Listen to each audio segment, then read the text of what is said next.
Regular board meeting of the Sedona Fire District Governing Board is now in session. We stand for the pledge of allegiance.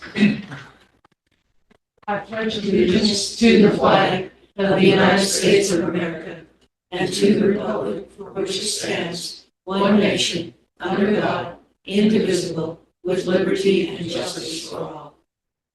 Take a moment of silence for all the fallen firefighters and police officers who have passed since our last meeting.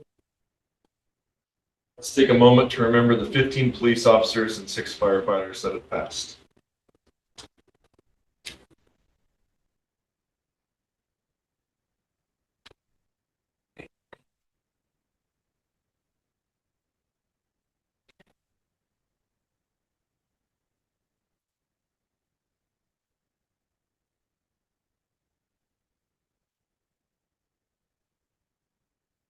Chief? Yes, my apologies. Sudden, for some reason, it didn't send a message. It just notified me the building gets a message. Okay, we've got, move on to item 2. We have one employee who's celebrating 5 years of service, firefighter Taylor King. He was hired here in 2018 and went to paramedic school, completing that in 2022. Grew up in the White Mountains of Arizona, and previous to us, he kind of worked all over as an EMT and volunteer firefighter over in the White Mountains. And as stated, he's been here with us for 5 years, and I want to congratulate him. So he wasn't able to make it tonight. I'm sorry that he's not here for us to acknowledge that, but thank you. You pass on the board's appreciation for your service. Okay. At this point, I think we need to go into executive session. So can I have a motion to move into executive session, please? So moved. Is there a second? Second. Okay.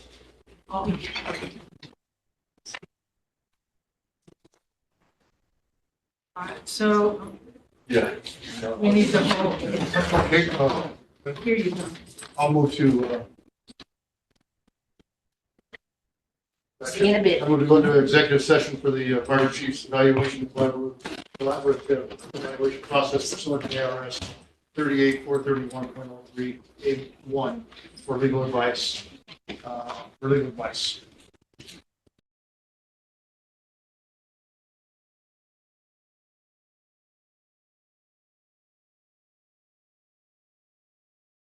So all in favor? Aye. Opposed? Executive session.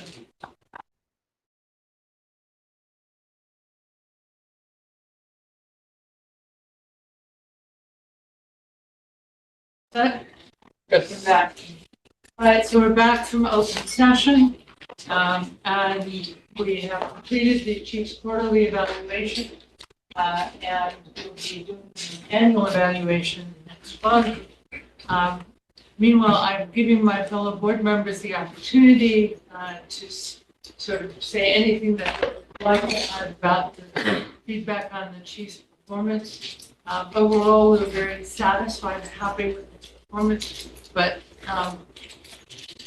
if you'd like to say something, please feel free. I can lead off with saying that I have been very pleased with the way that you have kept us in touch about significant goals for the department, and that you've kept us in the loop in a big way, so that we can continue to provide support for you. Okay, my sentiments exactly. I think throughout the course of the year, Chief, you've kept us informed as progress has moved forward. This past quarter is probably the most that has shown completeness and things that are in progress, a little bit further along. So thank you for all the hard work. Keep it up, and we're looking forward to the new year coming up for you. Thank you for all the hard work. Basically, they said I can't expel on it. You've really been working hard and and just moving along as quickly as the government lets. Thank you. So Chief, I would echo that and say thank you for all of the progress and all the work you've put in for certainly the last quarter, but up until this point. And it's great to see some of the quarterly goals move to completion, but also keep moving forward. So, good job. All right. So at this point, we are at public forum. Do we have anyone from the public who wishes to speak? We do not. Okay. So then I think it's appropriate to move into the consent agenda. And the consent agenda is items are the July 9th, 2024 regular meeting minutes. Does the board have any questions or concerns about the consent agenda? And I would entertain a motion to approve the consent agenda and the July 9th, 2024 regular meeting minutes. I'll second. I'll move to approve the consent I agenda. was going on that. Yeah. I'll move to approve the consent agenda. Okay, second. One second, okay. All in favor, say aye. Aye. Aye. Opposed? Yes, all right. Mr. Bolger, All right. financial report. Yes. So is the June slide loaded in here? Is it? Okay. Oh, it's on paper? Okay. There, What's going on? No? I'm touching it. That one goes forward? Or discuss division? oh, why not that?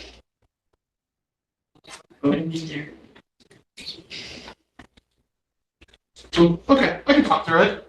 All right, well, good evening, Madam Chair, members of the board. Obviously, with last month and the timing of the board meeting, we didn't have statements for things like the county and stuff like that. Felt it'd just be easier to defer and present both financials this month. So you did receive the June financials after the meeting date. Do want to kind of highlight, I'm just really going to talk about the year last year instead of mainly June, because it all kind of plays in and covers the month as well. So for last fiscal year, we brought in 23.89 million. That was about $50,000 over what we had budgeted. A couple things driving that. Our property tax collection came in a little bit higher. A lot of that just has to do with prior year delinquencies. So about $12,700 over what we had projected. And then non-levy revenue was over by $37,000 for the year. Ambulance revenue and interest income were the main drivers. We're actually under in wildland revenue by about $500,000. But that was the good thing about wildland revenues. When we're under on that, we don't have the expenses as well. And so having ambulance revenue and our investment income outperform even that shortfall, it was really good for the district. It really kind of helped us, increase our cash position, especially as we go into the future and, larger capital infrastructure projects. That'll definitely help us tackle those from a strong position. On the expense side, we expended $20.65 million last year. We were under budget by just under 1.4 million. Personnel costs being that main driver. Some of that attributed to the savings for wildland deployments and the associated benefits, but also due to some vacancies earlier in the year and those associated benefits for those positions. Moving into the July financials, we're just kicking off the fiscal year, so not a lot of activity. So far, we brought in $524,000 for the month. That is $96,000 over budget for the month of July. Again, property tax collection, a slight variance, only about $15,000 off on property tax collection. But non-levy revenue, again, very strong. We're $111,000 over on non-levy revenue. Wildland and ambulance revenue is making up that difference. So we're over both on our wildland revenue so far for the month of July, as well as our ambulance revenue. Looking at our expenditures, we've expended $2,015,000 for the month of July. which is about $185,000 under budget, which puts us under budget kind of across all of our major categories. With the exception of communication, there's a slight overage there, about $2,500. And a lot of that has to do with, annual subscription purchases for software and things of that nature. Only really other big thing I want to point out for the month of July is kind of cash position. We ended the month with 17.3 million total cash on hand. That's an increase of 4.1 million over last year, and that's reflective of that budgetary performance in last year. We had planned, last year to put about 1.8 million away, and then with our budget performance, we were able to add a little bit more to that, and so that's where we're sitting. Unless the board has any questions. Any questions? So can I have a motion to accept the finance report for reports for June and July 2024? Sure. I move to approve the June, July 2024 finance report as presented. Second that. All in favor? Aye. Aye. Opposed?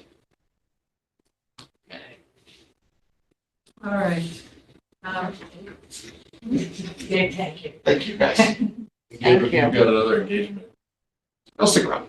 I haven't seen you guys in a while. Well, This year. all right. So, Chief, I think it's staff reports and your reports. Yes, so with the exception of Jordan and Kirk, I will be staffed tonight. So you understand, Chief Quill's assigned to a fire in Oregon.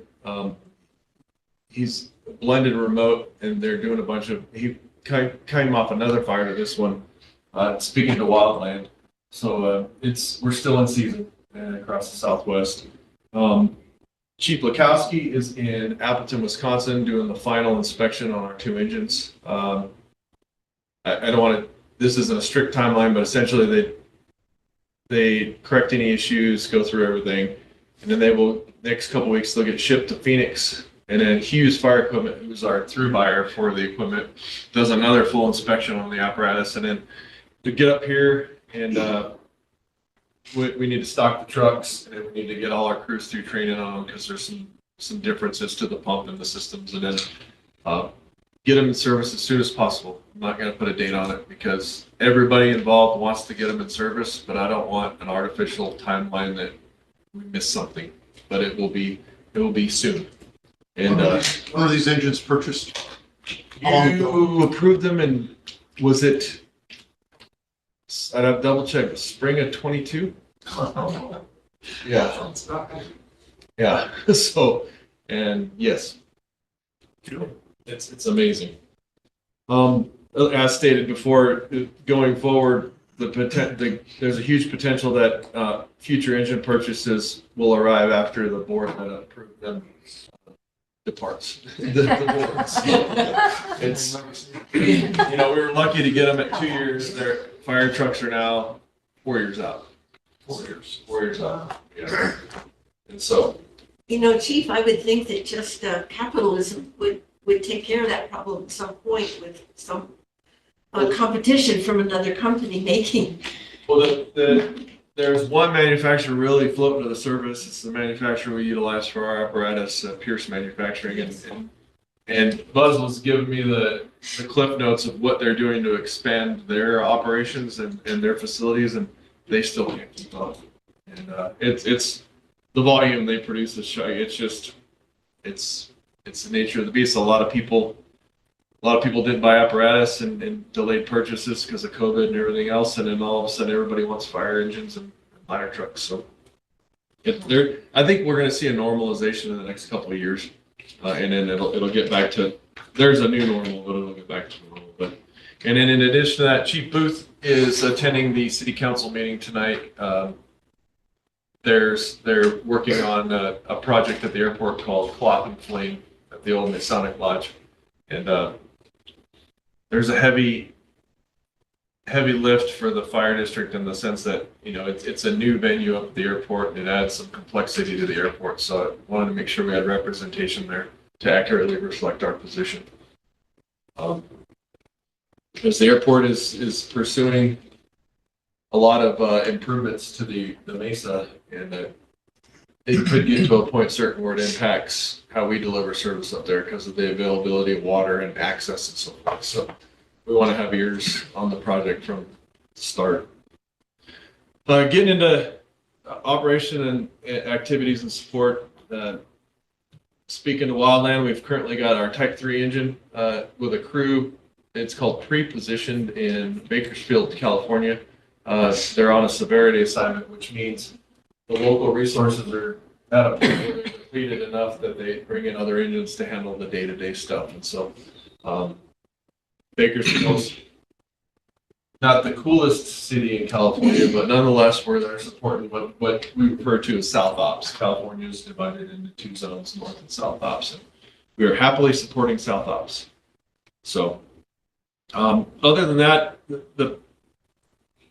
this past month for Chief Coyle and staff has been really heavily into the recruitment process. And as stated this last month, we conducted our firefighter assessment process and have made 4 offers.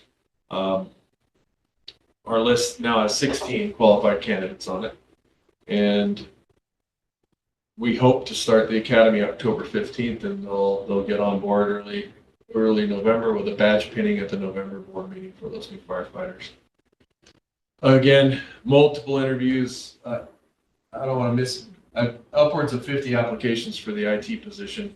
And Josh is not here anymore, but they put in a lot of work, and Chief Coyle and Kiona and Bob dissecting that list down to interviews. They completed round 1, and they're currently reviewing round 2, and we hope to make an offer for the IT position. Ton of really good candidates. It's pretty cool to see. And in the HR recruitment, again, a lot of interviews. 2 rounds of interviews completed, started with 6, whittled down, and we have offered a conditional offer to somebody, and they'll just go through the background process and we'll be onboarding them. So things are moving along there. And the mechanics position, when Mike gets back next week, we're gonna have a conversation. We got 2 applicants, and we're gonna evaluate. We asked for there's a couple different certification paths for an emergency vehicle mechanic, and we kind of advertised the position as fully vetted, fully ready, like Mike position, and there's not a lot of them that exist out there.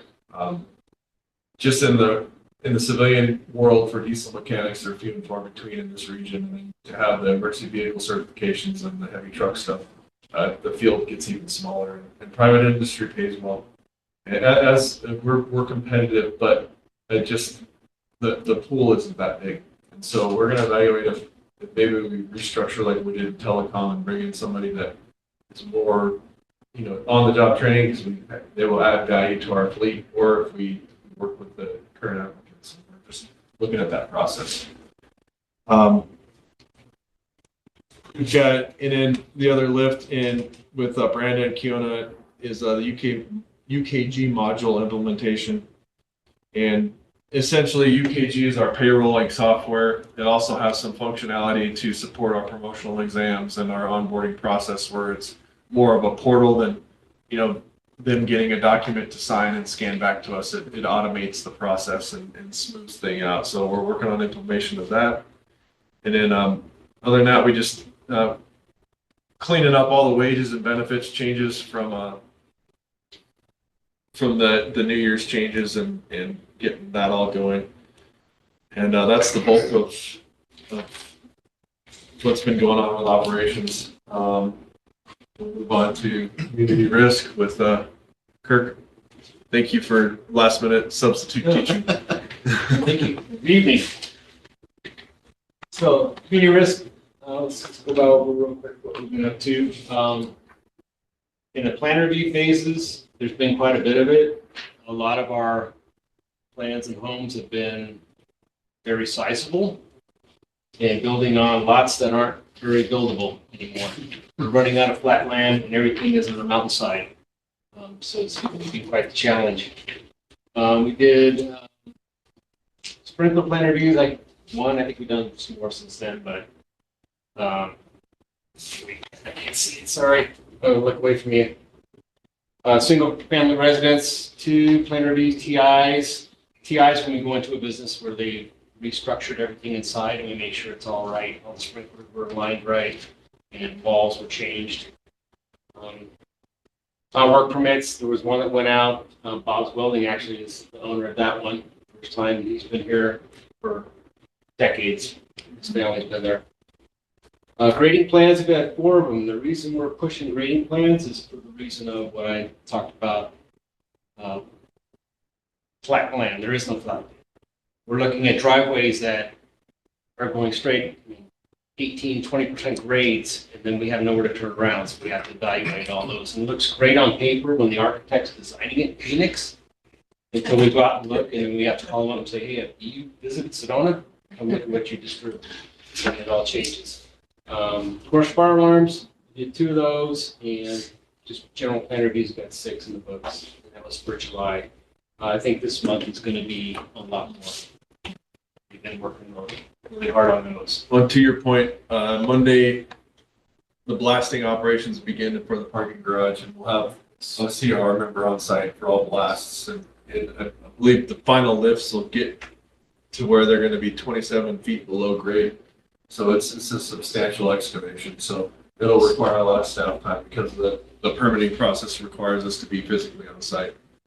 And all of our firefighters at Station 4 will be wearing helmets just in case it shakes, rattles, and rolls. They start drilling on Monday, and they're scheduled the first blast Monday. This Monday coming up.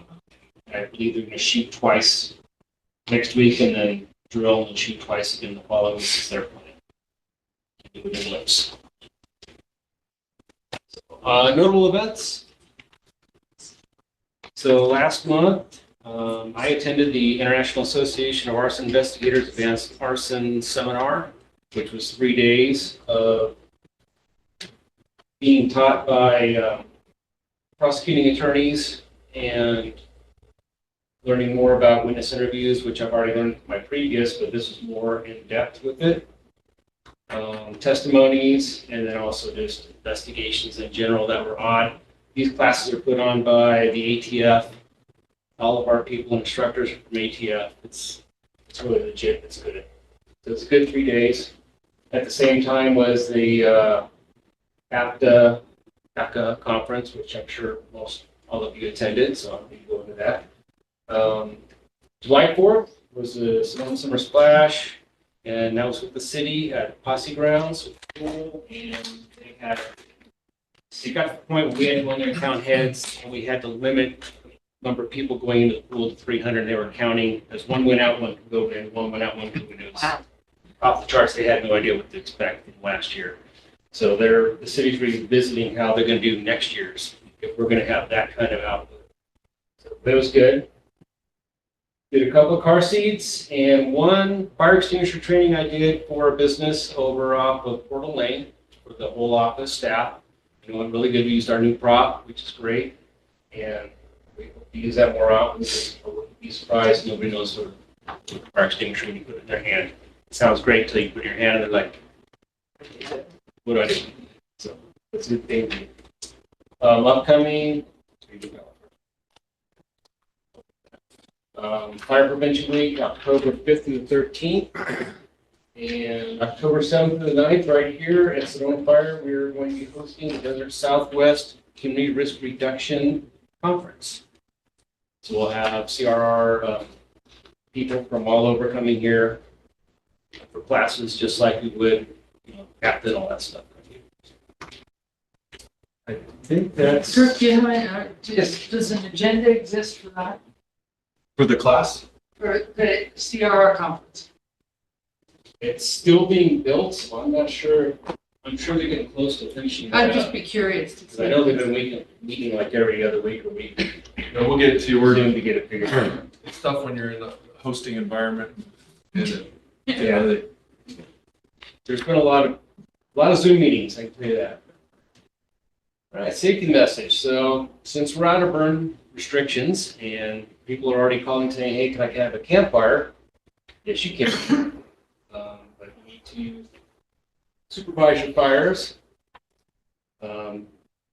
Make sure they're out before you're done. When you're done leaving the area, especially in the woods, please put them out. Piles greater than 3 feet in diameter, 2 feet in height, should be at least 50 feet from structures or anything that can burn. And basically, if you have a 3-foot diameter burn pile 2 feet high, you're kind of into a regular burn permit deal. It's a little more of a warming fire, but have a bucket of water, shovel, charged garden hose, preferably nearby. Keep an eye on it, always attended. Never burn plastics, construction debris, treated lumber, tires, paint for the environment, EPA, they just throwing toxins out there that are bad. And never use gasoline or other flammable liquids. And the burn season is going to start up again September 1st and go till November 30th, which is everybody's question now, is when can I burn my piles of debris? And you can go to our website and go online and get that done, or you can go to VerdiValleyBurnPermits.org, which is through the alarm room in Cottonwood. And you can do it all online. All you gotta do is go in there, say, I want to burn. Can I burn? Yes. And it's all done right there. There's no, I have to buy a permit. So immediately right now, yes, you can. No, you can't. That's it. Any questions? Thank you. Thank you. All right, moving on to Buzz, DC Lukowski. So,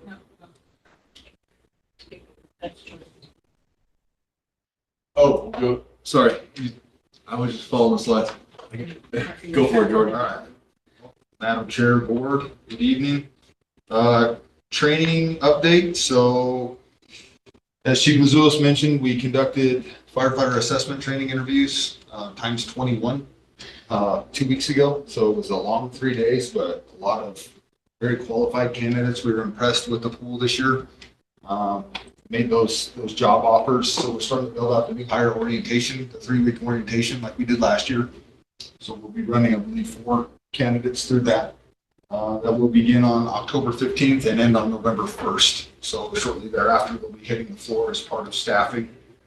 So excited about that. Got the schedule, the rough draft of that schedule built today and sent out to staff. So all the training cadre and everything, make sure that there's no conflicts with scheduling and facilities. We'll run it just like last year. So I'm sure Kim will get a hold of you here shortly for week 1.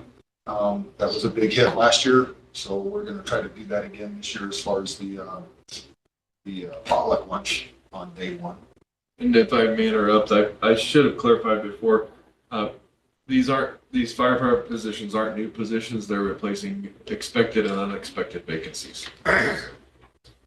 So we'll run week 1 here at Station 1. Week 2 will be at the Regional Fire Training Center in Cottonwood, and then week 3 out at Station 3 with different disciplines each week. So that worked well and eliminated a lot of the wasted drive time that we've done in the past and concentrated more efforts on training.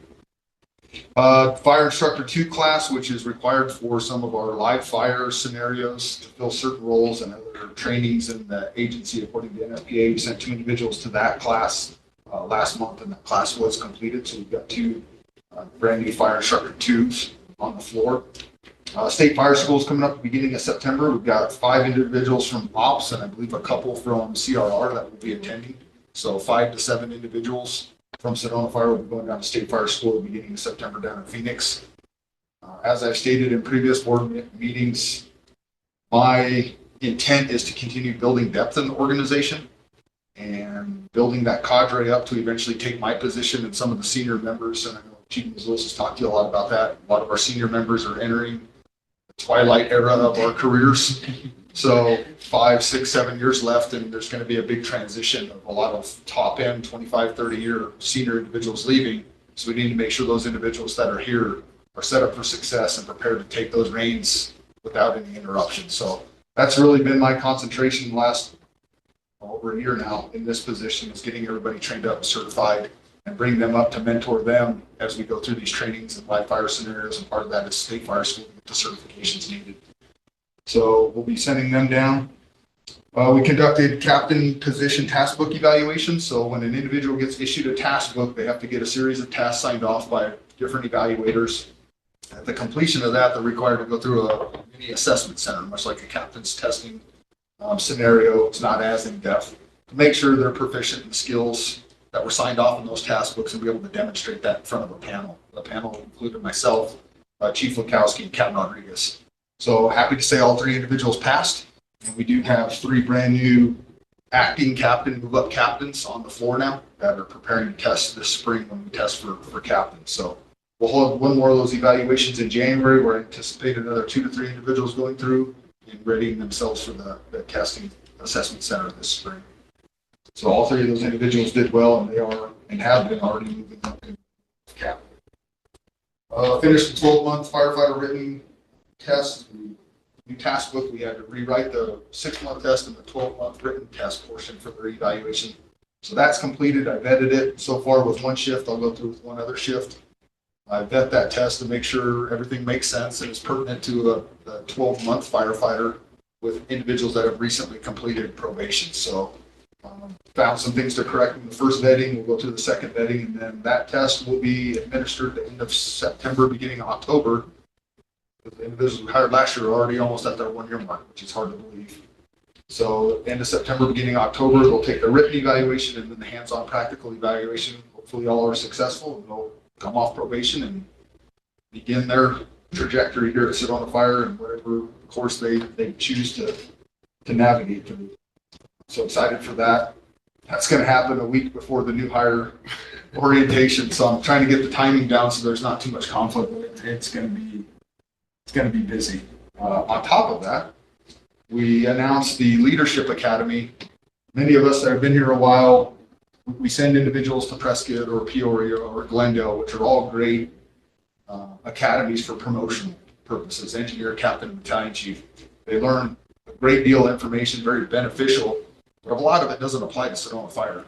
So we've said for years, why aren't we doing our own? So we're doing our own. And I just sent out the announcement this past week. I think I'm already up to 8 or 9 individuals that will be taking part in it. So what that is targeting individuals that are aspiring to be leaders, aspiring to be captains in the organization. To qualify for that, they have to have an open position task book for captain and or been evaluated in a move-up status, but not yet promoted. So that's going to be September 23rd through the 26th here at Station 1. We have 4-day academy, if you will, and it'll be a full 8 to 9 hours a day.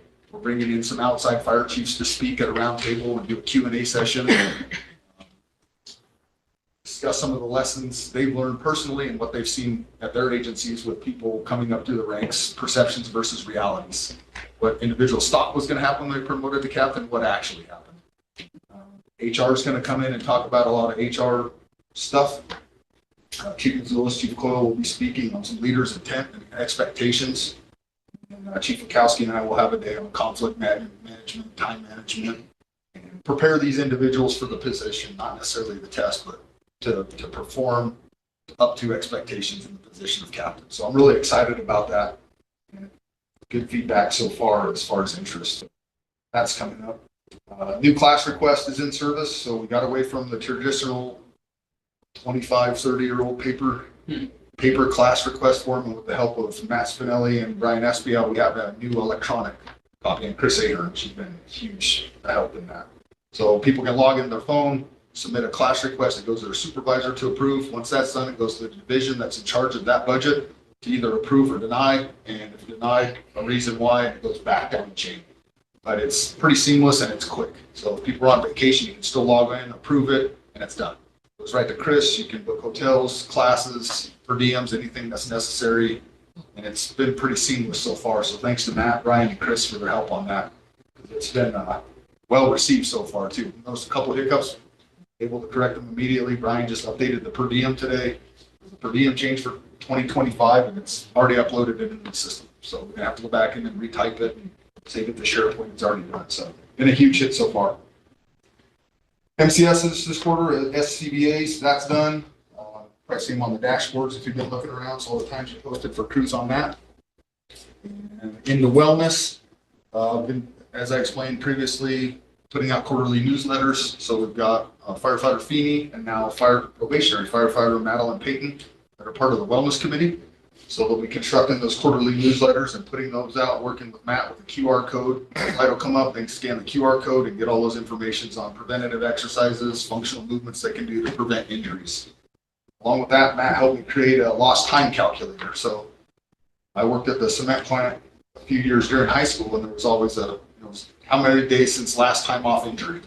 Matt and I were brainstorming one day. It's like, why don't we have that here? So we have it here. It's on the dashboard, and it updates daily, so the crews can see, hey, we're at 130, 140 days now without a lost time injury.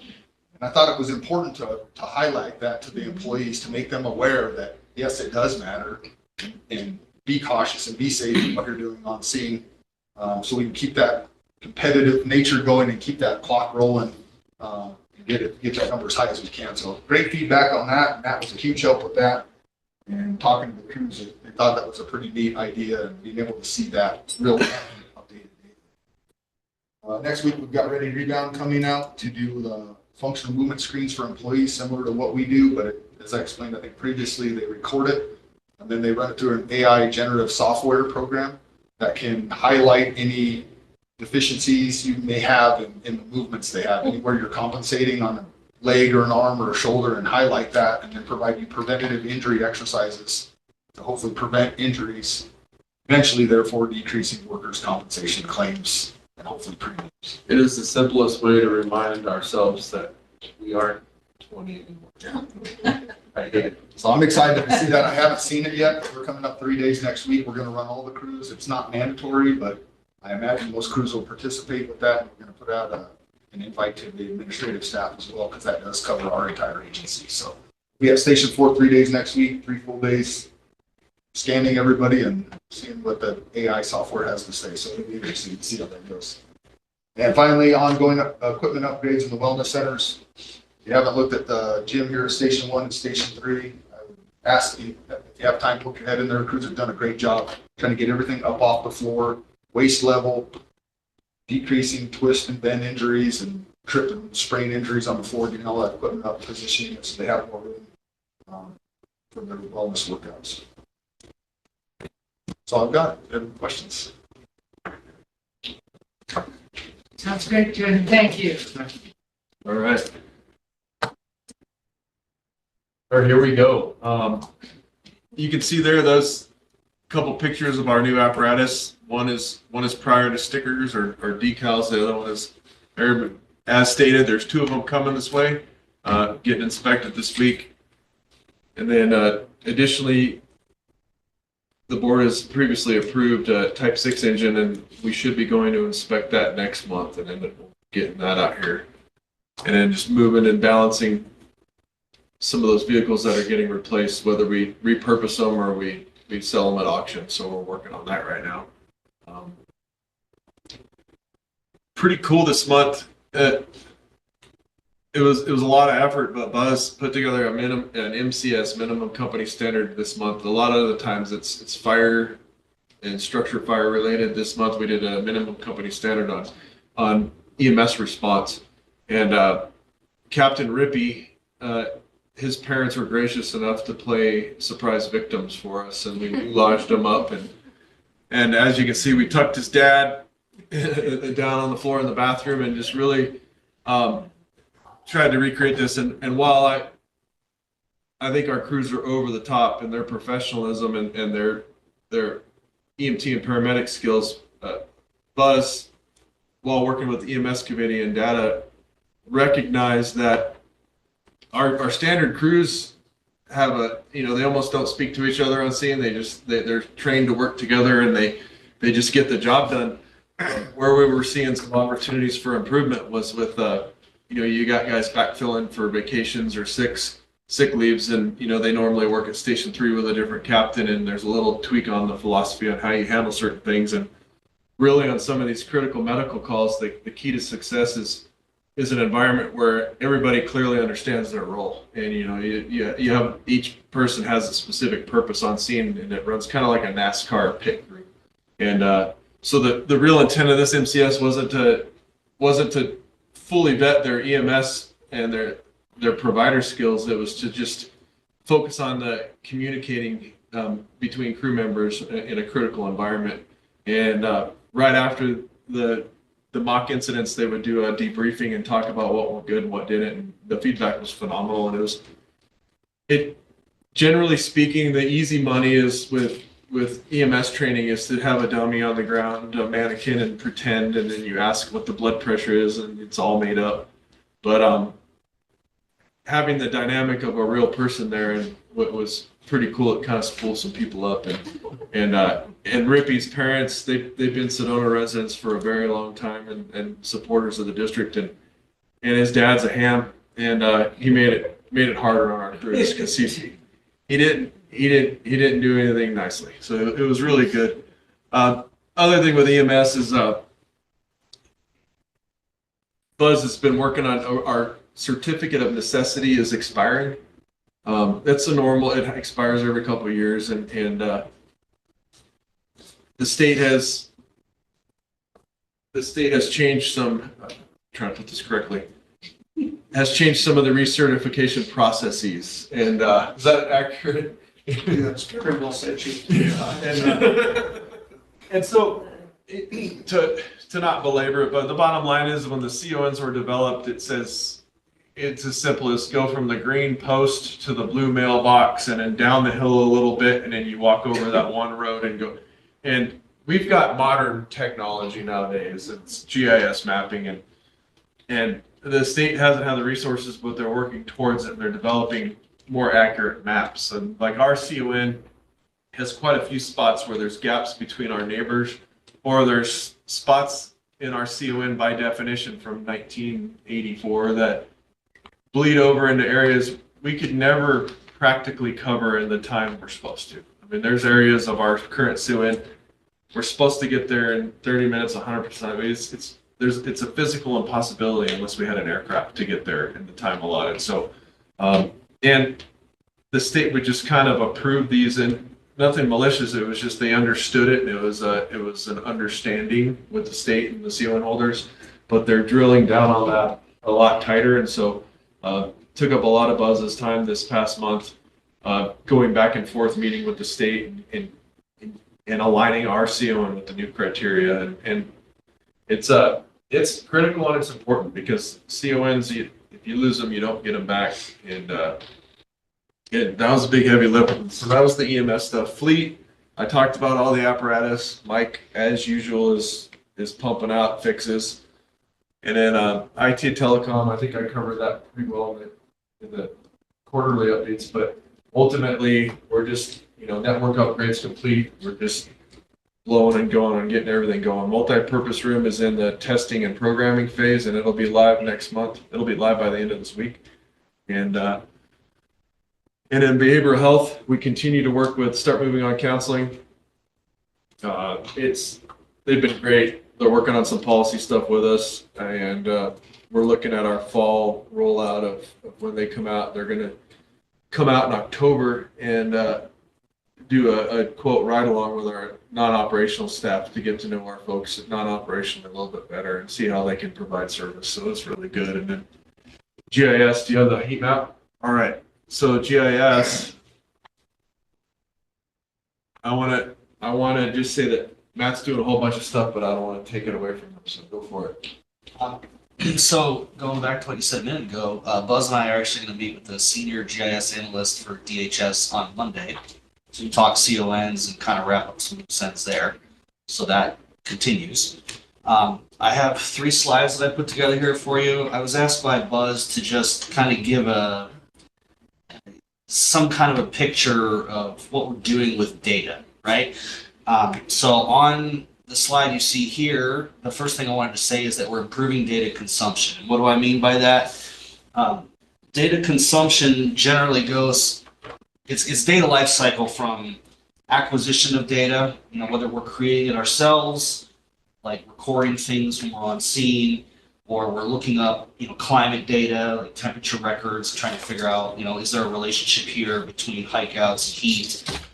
It goes to analysis and visualization, which is kind of my wheelhouse, reporting, and then we get into the decision and acting on the information that we find. So we're working with more data now than ever before. That effort continues to expand. We've got crews gathering more information for us. We're also pulling a lot of authoritative data. So example of that would be like ADOT or city or county data or the National Weather Service. I look at that daily. So as an example, Buzz and I wanted to take a look at hikeouts, and I had some help from Brian Espiau and John King with this. We've been operating under the assumption that when it's hot, we have more hikeouts. It turns out that's not super clean and crisp.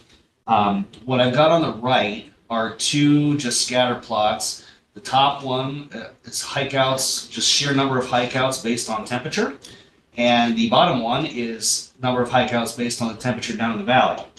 And here in Sedona, the temperature doesn't really drive or have much of anything to do with the number of hikeouts. But an R-square value of 0.69 with Phoenix temperature basically suggests that while it's not a driving factor, there is a relationship between the number of hikeouts and people leaving the heat in the valley to try and get away, like on the weekend probably. Not super clean and crisp, not a real black and white thing we can say, but it's a stronger relationship with that than it is with temperature here. So there was a spike. If you look at that middle table there, it's kind of hard to see on this screen at distance, but there is a little bit of a spike in the number of hikeouts in July 2023, and anybody want to guess why that might be? It was a 55-day streak of 110 degrees or higher down the valley. And I have a pretty good suspicion that people would just, if they had an opportunity to get out and take a break from the heat, they would. And they'd come up places like this or Prescott or Flagstaff. So it becomes a numbers game. You just have more people out recreating because they're trying not to down there in the oven. Anyway, it was not as clear to have a relationship with precipitation. Not that there really is much here anyway, but I was thinking slips, trips, and falls if it's wet. Doesn't seem to be related to precip. Doesn't seem neatly correlated with holiday weekends. So my point with all this is to say that it gets hard to predict and anticipate hikeouts, but we do have the ability to kind of see where they're happening, and that's the next slide. I have a map on the left that shows backcountry calls in 2022. The map on the right is 2023. I've grouped them based on trailhead, and I did that because prior to 2024, we would get a dispatch. We'd get alerted to backcountry rescue, and it would provide a trailhead with a CAD-generated latitude and longitude. Sometimes that causes us issues, but a lot of times we end up with follow-up notes from the dispatcher saying, hey, the patient's actually at this latitude and longitude. It's not always the case. So just speaking in terms of data integrity and precision, it's easiest to group them by trailhead and where we are dispatched to. And a couple of changes that I wanted to point out here, I've summarized them in the middle of the slide. We saw growth in calls out at Courthouse Vista, Slide Rock, Mescal, Cathedral Rock. Interestingly, we saw a decrease at Devil's Bridge and the airport loop, Bell Rock loop. I think that's the most interesting one here. That actually dropped.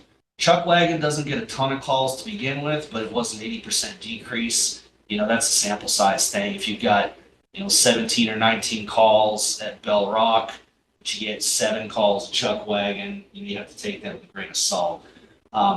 What I do want to say is that we have worked on adding precision and reliability to our incident reports. One of the ways we do that is by having crew members provide a latitude and longitude for the scene or where they made patient contact. And there's a check and balance in there where they have to go after the fact and look at an interactive map and click where they actually ran into the person. So, okay, we know it's on Mescal Trail, but where? Okay, it's right here. And they get a latitude and longitude there. So if you go to the next slide, on the right, there are little orange dots everywhere we had patient contact. And this is from January 1st to July 31st. And then on the left, it just generated a heat map based on that to kind of show, where the squad's getting hammered the most. All of this kind of points us to a growing number of calls for Station 1. So that's a 21% increase in backcountry rescues for Station 1, a 21% increase for Station 5, and interestingly enough, a 44% increase in Station 6. We have fewer backcountry rescue calls so far in 2024 for Station 3 and Station 4, 63 and 45% decreases respectively. We're able to basically look at, where these things are happening on a more granular or precise level. So I notice when I look at that heat map that Slide Rock is our biggest offender. I don't think that really comes as a surprise to anybody. That's just kind of backing up common sense with actual data. And if Chief was going to go and say, hey, we'd like to recommend something, that's not just based on hearsay now. We actually have some numbers to say, to back up an argument. Or, if you're seeing a rollover at a certain place, instead of saying it's on a trail, it's this particular bend. Maybe we add signage or something, talk to the Forest Service, your partner agencies. So that gets us into this other thing. So we talk about acquiring, analyzing, visualizing, reporting data. The next step then is, okay, as we start to build up better data and do more with it, then we get to actually decide what we're going to do with it, how we're going to act on it. And, we're doing that based on, site selection for proposed station development. You got partner agencies that want to offer tools and resources. This informs conversation and decision making. That's kind of the idea. So just at a high level, that's what we're up to.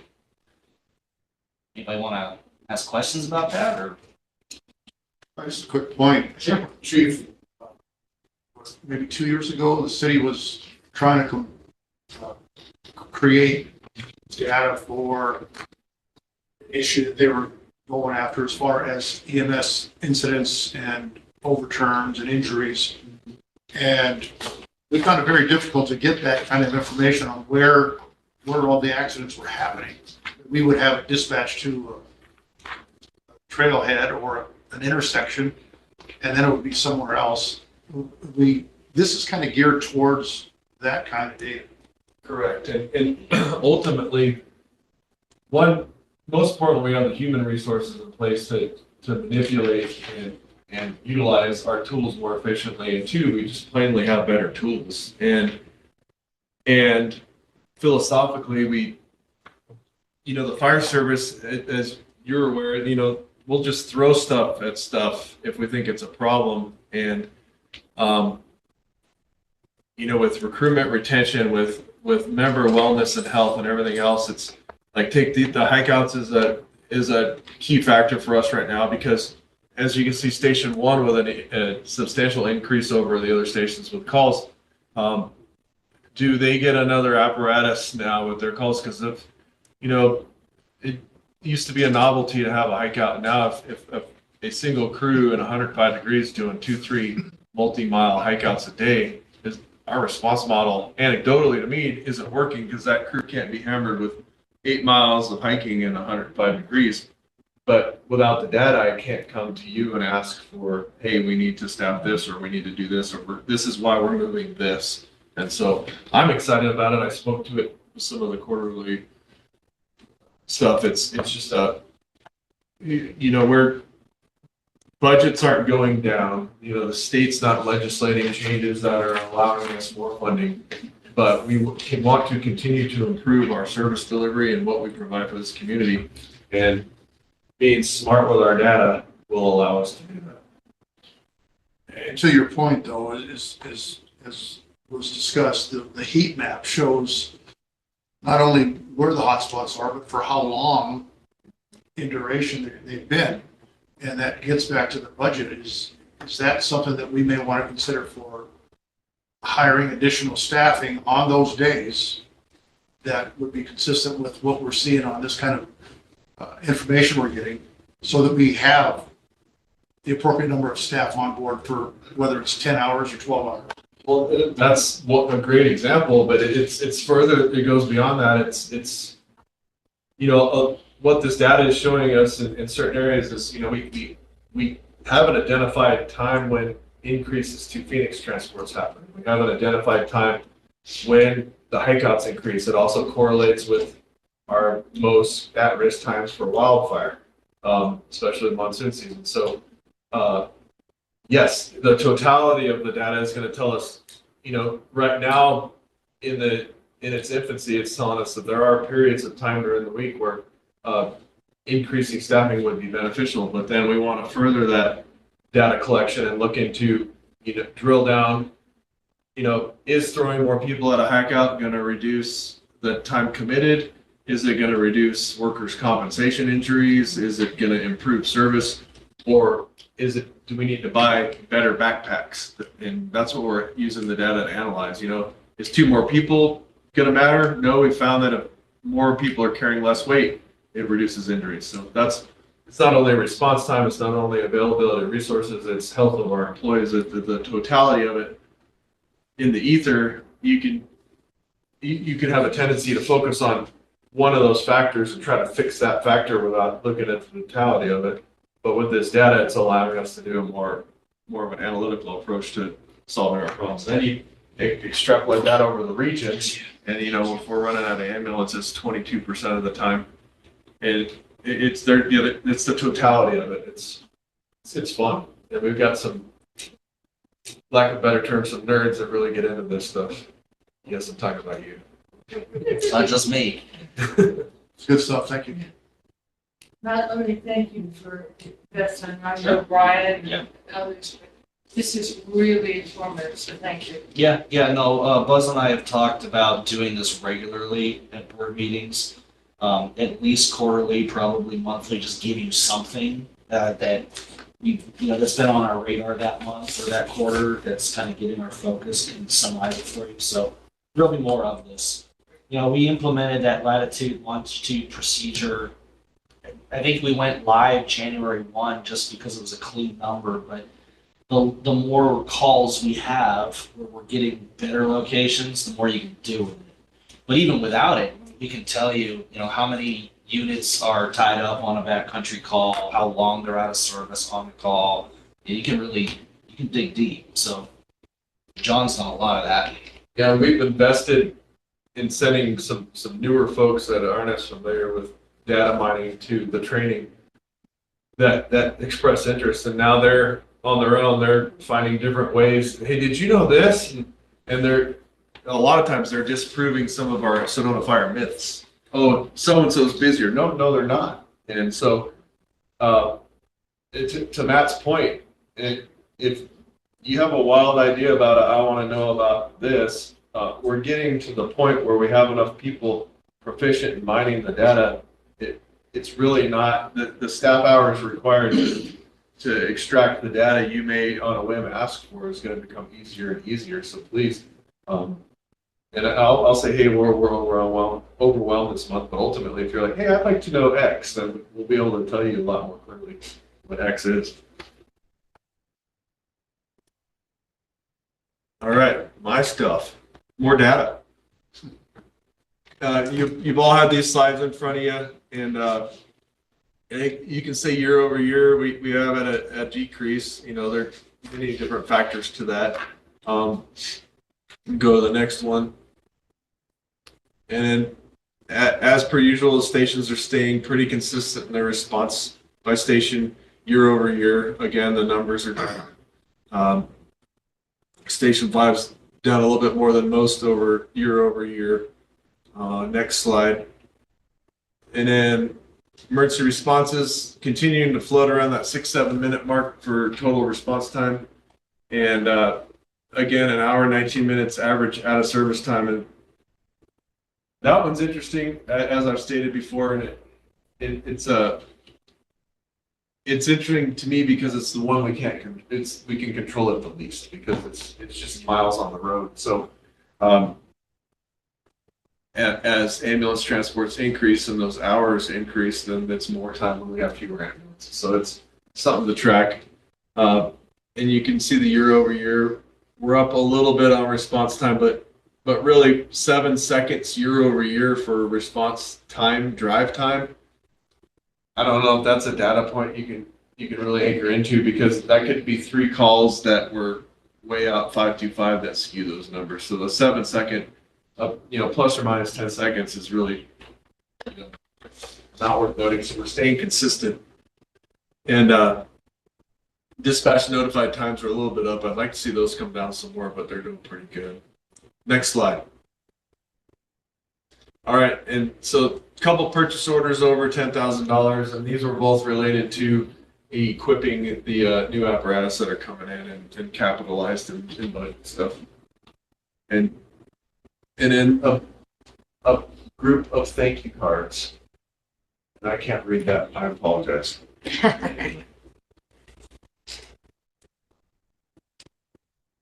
All right, and then we'll move on to that completes the fire chief's report. If there aren't any questions. Questions? Okay, so let's move on to the possible approval and signature of the state mutual aid compact. So this isn't new. This is a renewal.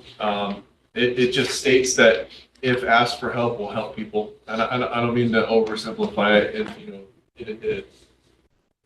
facetiously, but it's essentially that. It's something that was developed years ago throughout the state, and we have not signed our contract yet. So my ask is that we approve. There's no change to our operational tempo. There's no change to anything that we do. It's just continuing what we've done for years. That's a 10-year membership, if you will. I believe so. I gotta double check that. This came up last year. It's kind of like, hey, we're overdue. Yeah, retooling it, and they did some retooling, and then state DFFM was in the middle of renegotiating the contract for what they pay for wildland, and there was some things, but it's before you.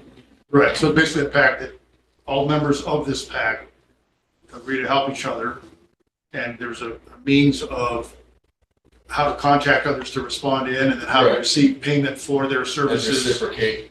Right. And there's automatic aid, which essentially is what we do with a lot of our neighboring agencies, where we just are added to just like they're added to our calls, we're added to their calls, and there's mutual aid. And then there's statewide mutual aid where they, like we did, it was a few months back, we went over to Prescott for quite a few hours. So then they reciprocated a few weeks later in Copper Canyon, quite a few hours with a big fire there, so. Any questions on this? Okay, so I will make a motion that we approve and sign the state mutual aid compact as presented. Do I have a second? I'll second that. All in favor, say aye. Aye. Aye. Opposed? Okay, signed. With item F, may I provide a brief introduction or at Yes, least perspective? So, I was not here last month, but you were presented the wage study proposal from the company, and there was some questions generated from that. And in addition to that, we're already up on another contract negotiation year and meet and confer. And I've had some discussions with different board members about the wage and benefits study. And throughout my time here at Sedona Fire, I don't know, at least half a dozen philosophies on wages, and more specifically, the age-old question is where should we be? Where should we benchmark? What should we benchmark against? And where do we want to be? And I speaking with the Chairwoman McNeil, I asked to have a conversation with the board about philosophically where do we, prior to starting our meet process, what's the flavor of the board? Where would you like us to land, or provide me with direction to do some more research and work with labor to come up with a philosophy to present to the board. However it manifests, I'd like to anchor into something to have a starting point or a goal to get to.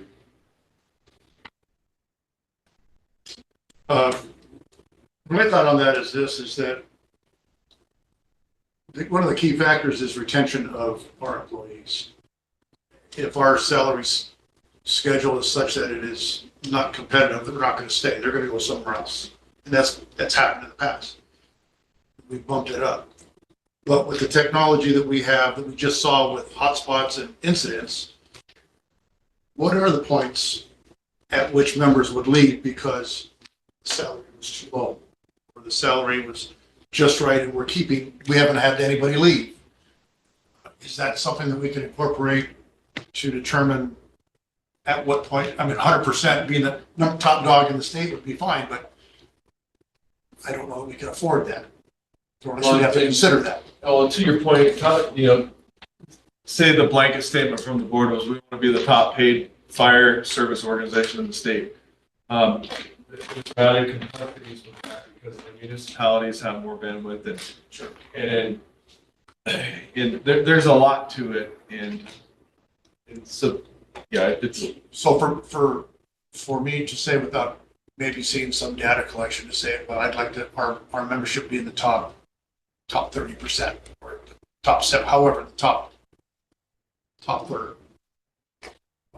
maybe not realistic or immature to say. I don't know where we're at right now based on this survey that we just took from RGS. It just merely said that we are a percentage or two above a competitive level. That doesn't tell me anything other than that's like 1% above 50%. I don't know. That's how I felt after the end of that presentation. And I know that I brought that point up with you, and that I needed something to see. I needed to see something more specific on a per rank basis. If we could be in the top 30%, and when we're keeping members, we're not losing members, and that's where we ought to be, perhaps. But if we're still losing members, then we got to bump that to maybe top 20%. And maybe on data that we have the capability of now getting, we can look at that. I don't know a better way to explain that other than what we saw made it difficult to say that we're in the right spot. well, and that to your point, that was one of the difficulties that I have, and so you know we've had historically we had the Bullhead study, which Bullhead Fire put together, and they picked a group of districts to rank. That's one angle. Another angle is we have our current list that RGS utilized based on a scoring schedule. You know, they transport with ambulance, they do this, and this, so they're similar organizations. One could argue, just take all of Gabe's clients in Arizona, and that's our analysis, you know, and so, and that's not my idea, that's an example. So I guess what I would suggest with that is that management and labor work together to submit a proposal of comparable organizations for review by the board as a starting point. And then because it gets in the weeds, because some agencies, you know, just straight pay is not the entirety of their pay package. And so you really it's a lot of dissection, but I think philosophically landing on to who we compare with would be a starting point. And then from there, you know, then the board could benchmark, we want to be of our comparables top 5 or however it manifests. I think looking at the demographics is also a component of which districts we compare with. I mean, if they're comparable in size, this particular district is probably with some advantages over others that maybe skews the overall results a little bit. But you know, you have to have a starting point somewhere to get the top 5, the top 10, to see where we're at. So I think your suggestion of meeting with labor to see where do we start would be possibly a good starting point. And I appreciate that. I wanted to attempt to get a kind of an appreciation for where the board stands on this matter, because it'll help inform the conversations I have with labor. Well, I think because there are some very differing views on what a comparable means to it. yeah, well, that's this board members. No, I understand. But So going, if we work through the chair, and then we can have a consensus, and then you'll have maybe a clearer idea of what to present with labor. Corey, you were gonna make a comment? Yes. So Chief, I appreciate you asking, and it is important information to have as to what does the board look for. You know, like Dave, I felt that we weren't getting the right information from that wage study of, X amount of percent over the median. It just didn't serve.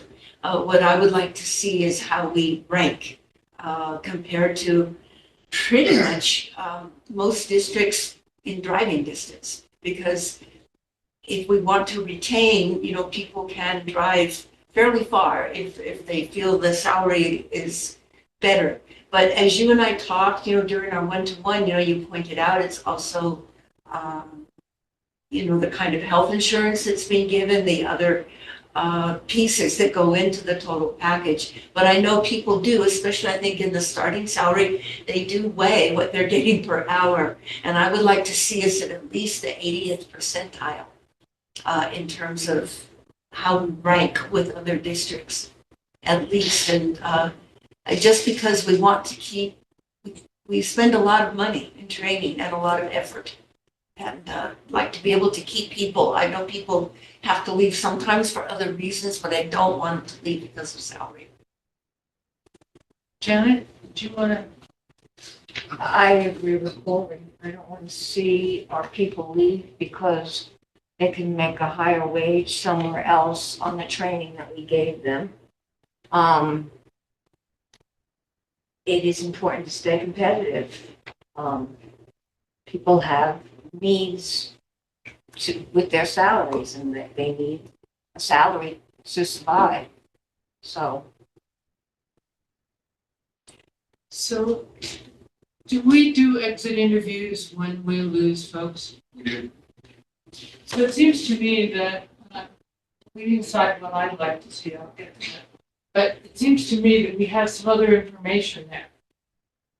If we go back over the last, and I would say last 5 years, some number of years, and look at why we've lost people, that's going to inform us. Great, I think that would be useful information.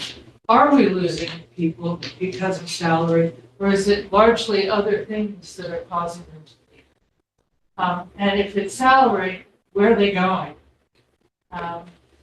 So that's the first thing. The second thing I think is that any comparison that I see, I would like to see, and I know they're municipalities, but I would like to see Phoenix, the fire services in Phoenix, because that's where so many of our people live. And there's an built-in incentive of not having a 2-hour drive that we have to deal with. So I think that I would be interested in how we stack up against them. And finally, I agree with Corey in terms of, I would have said 75, 80th percentile would be weird, but I'm more interested in the data around it. And what is the data telling us about the places we want to compete with and the people that we're losing. That gives me a good starting point, that feedback. And then with the exit interviews, for example, I can speak with Kiona and ensure that we extract relevant data that does not violate the process of exit interviews. And I can't speak intelligently to what all we can extract, but I'm sure she can do the analytics without compromising the integrity of the process. Any other comments? Okay, so at this point, we're down to board member items. And so I'm going to start, Janet, with you at the end and say, what have you been up to that you'd like to share with us? there is nothing that I'd like to share. Thank you. Nothing, okay. Your turn. My turn. Relatively quiet month. Most of my time has been with the county of Yavapai County Firewise, of which Sedona is a part of, but stretches all the way out to Peoples Valley and Baghdad and all these other areas. But being a county organization and trying to make it apply to our local area, I've been working closer and closer with our Fire Marshal Dory Booth in making contacts and seeing the Firewise program grow here in Sedona. So, like I said, a lot of my time is spent on that. I'm going from the vice chair to the chair of that one, so I'm jumping out of the pan, back into the pan, I guess, out of the pan into the fire. So, but nonetheless, it is a growing organization. It is moving into our area more and more. And it's, a matter of fact, I think there's some, on your presentation, Kirk, was the Firewise consulting that you're doing more and more of them. So, yeah, I'm kind of excited to see that program grow more in the Yavapai County portion of the Verde Valley. So that's it. That's all I've been doing. Corey? Well, we had AFTA, and I took Open Meeting Law 101, and frankly, it was a lot more interesting or a lot more informative than it was many years ago. So I feel more informed about open meeting law, about just finance, HS, just all the different departments, and what we are, as board members, are mandated to look after. One of them is the wage study. So I'm really appreciative of Chief of you bringing that up today, because I didn't know it was a mandated piece that we as board members are meant to pay attention to and have input on. And then, of course, I had a one-to-one meeting with you, Chief, which feels like a long time ago now, but it wasn't. Yeah, so that's it. Thank you. And so lots of things. Yes, the after meeting, and had some very good conversations with the chief about some of the things I had the pleasure of learning, and some of the things, in fact, that community risk reduction and what some other cities and places are doing to, in fact, use CRR to increase retention. So was very interesting. The thing that's taking a bit of my time, and I think will take a little more, is the revisions to the final revision to the board handbook, and hopefully working with the chief. Rory is working with us, and to bring that back to the board in September for review, final approval in October, and then a board orientation session in November. And I'm delighted to see we have a future board member here with us tonight. And that's great. And I know our other future board member will join us on another occasion. I've had one-on-one with the chief. And then I had pleasure on Saturday of visiting, unbeknownst to them, but visiting Station 3. And had a great conversation with Captain Don. And I had with me a young man who just turned 16, and the crew was great, and showed him the station, showed me the station, let him use the pool. But I think he walked away thinking, I might just be a future firefighter. Unfortunately, he doesn't live in Sedona, he lives in Iowa. But, you know, what goes around comes around. So that's kind of what's been me in the industry. So unless there's, yes. Yeah, just one last point, just to kind of close the chapter on the passing of Gene McCarthy. He had his celebration of life. Several of the board members were there.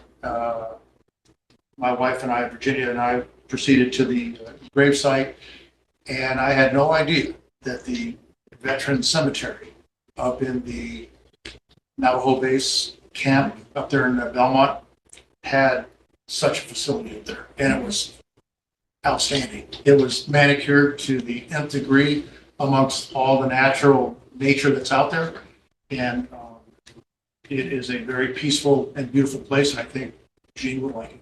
So, well attended, and had an opportunity to say goodbye.